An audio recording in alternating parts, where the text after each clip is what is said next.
Que fim levou Enéas? A história do eterno craque da Portuguesa.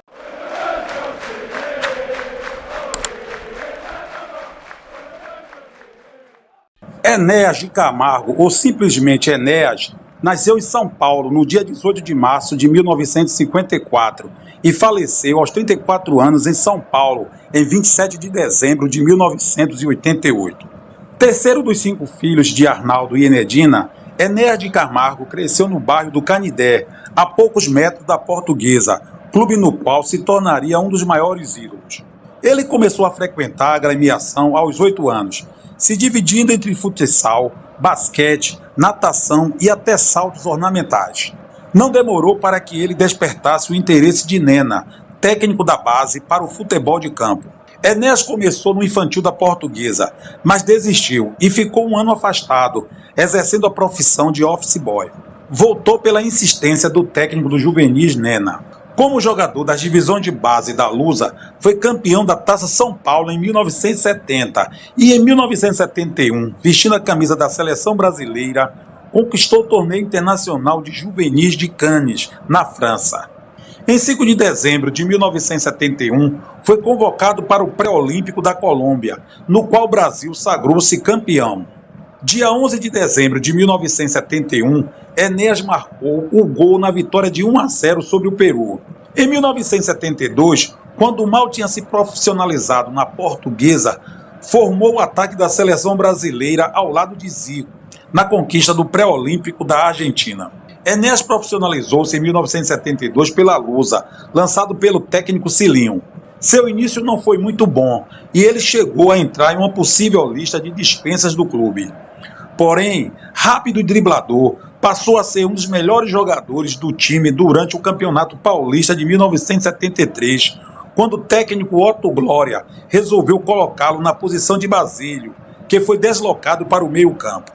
Depois da vitória por 2-0 sobre o Corinthians, quando marcou um gol e infernizou a defesa adversária, seu nome passou a ser cogitado para a seleção brasileira. Ai, ai, ai, olha o perigo aí, Enéas sozinho. Tá aí o segundo gol da Portuguesa.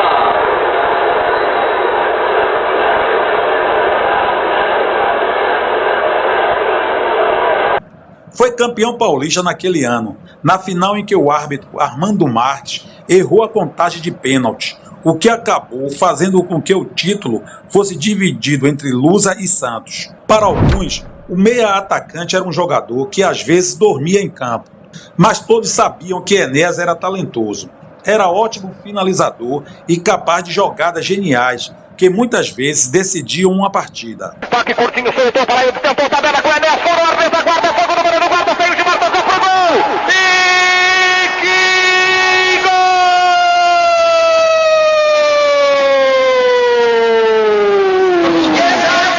Portuguesa! Que bonito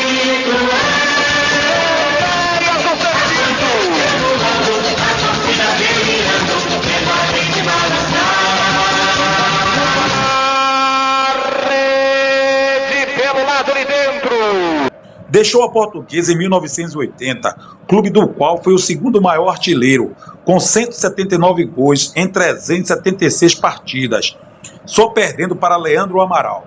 Mas em campeonatos brasileiros, Enéas está em primeiro lugar com 47 gols. Enéas deixou seu nome gravado na equipe do Canidé através de seus dribles, seu faro de gol e sua irreverência dentro e fora de campo. A diretoria da Portuguesa sempre criou vários obstáculos para negociá-lo. Irrequieto, provocador e abusado, Enéas sempre foi alvo da imprensa, que o acusava de passar grande parte do jogo desatento, dormindo em campo. Porém, quando seu futebol aparecia, os torcedores tinham certeza de espetáculo e gols. Lá no meio. Vai para Enéas. Olha!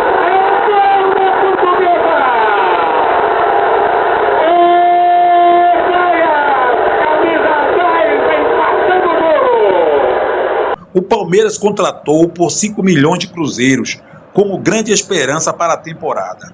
Nos 2 anos que passou por lá, disputou apenas 93 partidas, marcando 28 gols, mas perdeu espaço depois de brigar com o técnico Carlos Alvaldo. Jaime Boni. Vem para Enéas. Dominou com Oscar em cima, bateu e fez. Enéas. Boa jogada do comandante de ataque com categoria. Tirou do zagueiro e bateu de pé esquerdo para fazer o segundo do Palmeiras no Morumbi. Do gol do Alviverde, o saudoso Enéas, que faz gols hoje no céu, recebe ele Jorginho, passa pelo goleiro e empurra para a rede. 2-1 Palmeiras. Enéas foi casado por 2 vezes. Primeiro com Elizabeth, com quem teve uma filha, Renata. Depois com Ana Rosa, mãe de seu segundo filho, Rodrigo. Renata morreu aos 42 anos, em 2017, vítima de câncer, enquanto Rodrigo Gouveia de Camargo, formado em educação física, trabalha como vendedor e sofre de esclerose múltipla.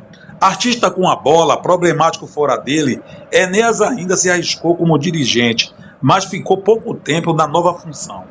Após encerrar a carreira, o destino marcou o ex-jogador como nenhum zagueiro conseguiu. Na noite de 22 de agosto de 1988, Enéas passava pela Avenida Cruzeiro do Sul, em São Paulo, ao volante de um Monza, quando perdeu o controle do carro e bateu violentamente na traseira de um caminhão. O veículo ficou totalmente destruído e Enéas foi conduzido para o hospital, onde ficou em estado de coma por mais de 4 meses. Em 27 de dezembro do mesmo ano, então com apenas 34 anos, Enéas faleceu, deixando a esposa e 2 filhos. De acordo com o atestado de óbito do jogador, a causa da morte foi broncopneumonia e luxação na coluna cervical.